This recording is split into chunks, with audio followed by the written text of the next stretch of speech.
There is something inside us which resists us that, okay, can we do it tomorrow? We procrastinate all these. The brain is rushing me and my body so that I can die sooner. When it comes to food habit, most of us, we love junk food. We crave for the fried and the sugary food. Why? Is our brain programmed to kill us? And that's a question. As of now, I'm still pondering. And I have data points for it. If you'll see, as a species, we are fearful species, right? Everything scares us. And we buy fear easily. Fear is also one of the most negative emotion identified by the psychologist. But it's like naturally inbuilt in us that everything is capable enough to scare us. When it comes to food habit, most of us, we love junk food. We crave for the fried and the sugary food. Why? When it comes to the physical activity, our brain resists us. It finds excuses to make us lazy. Most of us has to force ourselves to go for the running or for that fitness regime or to go to gym. It's not the other way around. Addiction has been one of the prime drivers for human lifestyle. One way or the other, we all are addicted to either alcohol, smoking, drugs, junk food, or even as harmless looking soda drinks or binge watching series. These all impacts us negatively.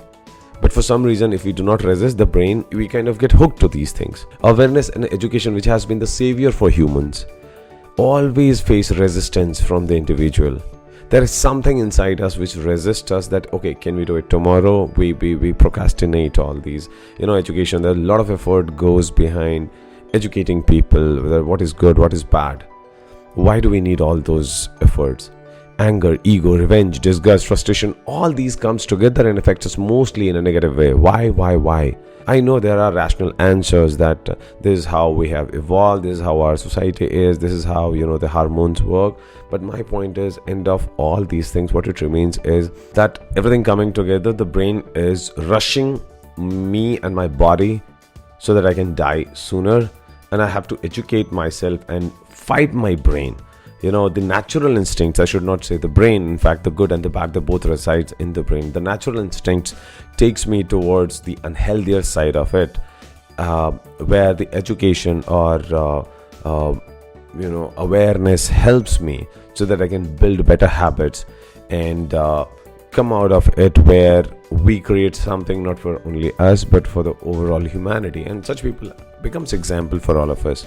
So I'm still pondering to the question, though I'm questioning the whole brain. I think it's only the natural instinct part of the brain, and there are other sides of brain which needs to be developed, and that's why it becomes so damn important to invest on these areas where you could grow mentally. And when we say that time is a resource that we cannot buy, I think through these awareness, through your health programs, we actually tend to buy time. As in, if you follow these natural instincts, you might die in the age of 60, 70.